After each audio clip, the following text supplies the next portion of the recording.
Hello guys, welcome to animes. இந்த வீடியோவில் cursive spirit manipulation technique பற்றி தான் பேச போகிறோம். இது வந்து ஒரு இன்னேட் எபிலிட்டினா இது யாருக்கிட்ட இருக்கோ அவங்களால மட்டும் தான் யூஸ் பண்ண முடியும். லைக் கோஜோட லிமிட்லெஸ் அண்ட் நம்ம பெகிமியோட டென்சோரா டெக்னிக். இந்த டெக்னிக் தான் நம்ம கெஞ்சோக்கு வந்து சீசன் 2 எண்டிங்கில் யூஸ் பண்ணி மக்களை வந்து 2 விதமாக பிரிச்சிருப்பான். நம்ம போக போக பார்க்கலாம் அதெல்லாம். இப்போ நார்மலாக ஒரு சார்சரர் ஒரு கர்சிவ் ஸ்பிரிட் எக்ஸசைஸ் பண்ணுறாங்க அப்படின்னா அவங்க அந்த கர்சிவ் ஸ்பிரிட்டை கம்ப்ளீட்டாக டிஸ்ட்ராய் பண்ணிடுவாங்க. பட் நம்ம கெட்டோ இந்த கர்சிவ் ஸ்பிரிட்டை டிஃபீட் பண்ணதுக்கப்புறம் அந்த கர்சிவ் ஸ்பிரிட்டை ஒரு ஸ்பிரிட் பாலாக மாற்றி அந்த ஸ்பிரிட் பாலை கெட்டோ சாப்பிட்ருவான். அப்படி சாப்பிட்றது மூலமாக அந்த கர்சிவ் ஸ்பிரிட்டை அவன் எப்போ வேணால் சம்மன் பண்ணி அதோட பவர்ஸ் அண்ட் எபிலிட்டிஸாக யூஸ் பண்ணிக்க முடியும். அண்ட் அந்த கர்சிவ் ஸ்பிரிட்டோட கர்சர் எனர்ஜி இருக்கு இல்லையா, அது வந்து நம்ம கெட்டோட கர்சர் எனர்ஜி கூட ஆட் ஆயிரும். ஸோ அவன் எவ்வளோக்கு எவ்வளோ கர்சர் ஸ்பிரிட்டை அப்சர்வ் பண்றானோ அதுக்கேற்ற மாதிரி அவனோட கர்சர் எனர்ஜியுமே ஆட் ஆகிட்டே இருக்கும். இந்த கர்சர் ஸ்பிரிட்டை கண்டினியூஸா அப்சர்வ் பண்ணிக்கிட்டே இருக்கிறதுனால அந்த யூசரோட மைண்ட் வந்து மாற ஆரம்பிச்சிடும். பட் இந்த கர்சர் ஸ்பிரிட்டை அப்சர்வ் பண்றதுக்கு லிமிட்டே கிடையாது, எவ்வளோ வேணா அப்சர்வ் பண்ணிக்கலாம். அண்ட் நல்லா ஞாபகம் வச்சுக்கோங்க, நம்ம கெட்டை வந்து அந்த கர்சர் ஸ்பிரிட்டை சாப்பிட்றான் இல்லையா, அப்படி சாப்பிட்றது மூலமா அந்த கர்சர் ஸ்பிரிட்டை தான் கண்ட்ரோல் எடுக்க முடியுமே தவிர அந்த கர்சர் ஸ்பிரிட்டோட டெக்னிக்கை அவனால் யூஸ் பண்ண முடியாது. பட் அந்த கர்சர் ஸ்பிரிட்டையே யூஸ் பண்ணி அதோட டெக்னிக்கை அது மூலமாக யூஸ் பண்ண வைக்கலாம். ஞாபகம் வச்சுக்கோங்க. அண்ட் நம்ம கெட்டோ அப்சர்வ் பண்ணுற கர்சர் ஸ்பிரிட்டோட கிரேடு வந்து நம்ம கெட்டோவை விட 2 இல்லைன்னா அதுக்கு மேலே கம்மியாக இருக்கிறப்போ இவன் வந்து அந்த கர்சர் ஸ்பிரிட்டை எந்த ஒரு கண்டிஷனுமே இல்லாமல் அப்சர்வ் பண்ணிக்க முடியும். லைக் எப்படி சொல்கிறது, கெட்டோக்கு ஈக்குவலான ஒரு கர்சர் ஸ்பிரிட் கூட அவன் சண்டை போறான் அப்படின்னா அவன் கன்ஃபார்மாக அதை டிஃபீட் பண்ணதுக்கு அப்புறம் தான் அப்சர்வ் பண்ண முடியும். பட் இவனை விட நிறைய கிரேடு கம்மியாக இருக்கிறப்போ இவன் சண்டை போடாமே அதை பிடிக்க முடியும். லைக் போக்கேமான்ல இருக்கும்ல, பெரிய டஃபஸ்ட் போக்கேமனா இருக்கிறப்போ அந்த போக்கேமனை டிஃபீட் பண்ணதுக்கு அப்புறம் தான் அப்சர்வ் பண்ண முடியும். பட் அந்த போக்கேமன் வந்து லெவல் கம்மியாக இருந்துச்சுன்னா போக்கேபாலை தூக்கி போட்டாலே உள்ள மாட்டிக்கும் அந்த மாதிரி. அண்ட் அது மட்டும் இல்லாமல் ஆல்ரெடி கான்ட்ராக்ட் இருக்க உள்ள ஒரு கர்சர் ஸ்பிரிட்டை கெட்டோவால் அப்சர்வ் பண்ண முடியாது. லைக் டோஜி கிட்ட ஒரு கர்சர் ஸ்பிரிட் இருக்கும் இல்லையா, அது வந்து டோஜியோட பேச்சை மட்டும் தான் கேட்கும்.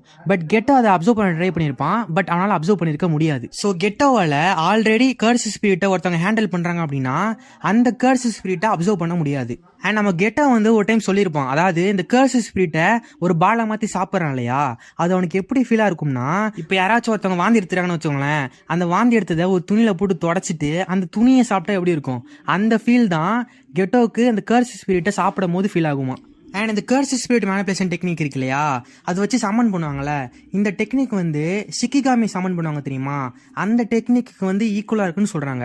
இதில் வந்து என்ன டிஃப்ரென்ஸ் அப்படின்னா, ஷிகிகாமியை சம்மன் பண்ணுறதுக்கு ஒரு மீடியம் தேவை, அதாவது ஷேடோ. பட் இந்த டெக்னிக்கு அப்படிலாம் எந்த மீடியமும் தேவை கிடையாது. பட் ஷிகிகாமிக்கு சில லிமிட்ஸ் இருக்குது, அதாவது நம்ம மெகுமியால 10 ஷேடோ மட்டும் தான் கிரியேட் பண்ண முடியும்.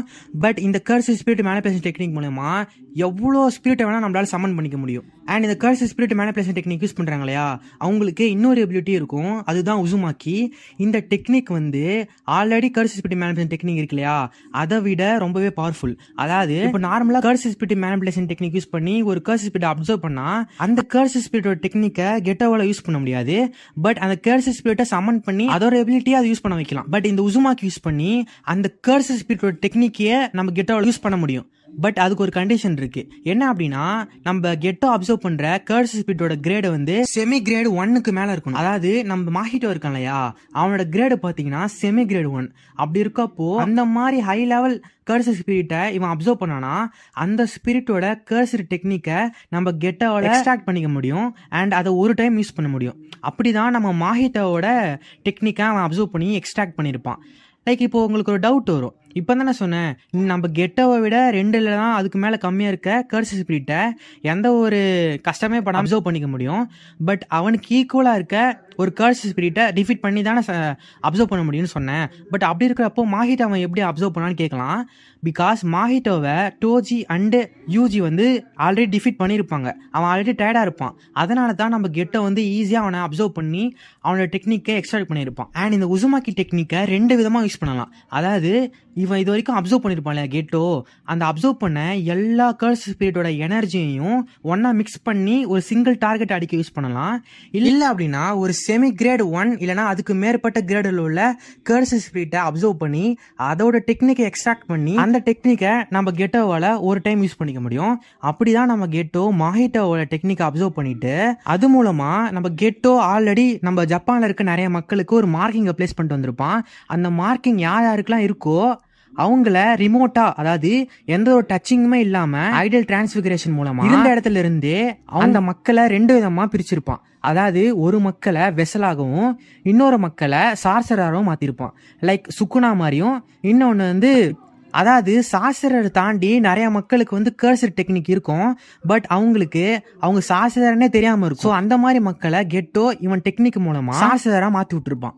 அண்ட் ஒரு இன்ட்ரெஸ்டிங் ஃபேக்ட் என்னன்னா, சீசன் 2 எண்டிங்ல கெஞ்சக்க சொல்லுவான். என்ன அப்படின்னா, ஒருவேளை கெட்டோ யூட்டா கூட சண்டை போடுறப்போ அவனோட கர்சர் ஸ்பிரிட்டை செப்பரேட் பண்ணாம யூட்டா கூட சண்டை போட்டுருந்தானா கன்ஃபார்ம் அந்த இடத்துல கெட்டோ தான் வின் பண்ணியிருப்பான் அப்படி சொல்லியிருப்பான். அண்ட் இதுதான் வந்து கர்சர் ஸ்பிரிட் மேனிபுலேஷன் டெக்னிக். நான் வந்து நிறைய பாயிண்ட்ஸை மிஸ் பண்ண மாதிரி எனக்கு ஃபீல் ஆகுது. நான் எதாவது மிஸ் பண்ணியிருந்தேன்னா நீங்கள் வந்து கமெண்ட் செக்ஷனில் சொல்லுங்கள். அண்ட் அவ்வளோதான் guys. And one more thing, வர 19 அன்னைக்கு நம்ம ஒரு வீடியோ ரிலீஸ் பண்ண போகிறோம் சுக்குனாவை பற்றி. நம்ம சுக்குனா இது வரைக்கும் என்னெல்லாம் பண்ணியிருக்கான் சீசன் 2 வரைக்கும் அது எல்லாமே ஒரு கம்ப்ளீட் வீடியோவாக நம்ம போட போகிறோம். ஸோ எல்லாரும் மறக்காமல் அன்னைக்கு உங்களால் முடிஞ்ச அளவுக்கு சப்போர்ட் கொடுங்க. தேங்க்ஸ் ஃபார் வாட்சிங். See you guys in the next video.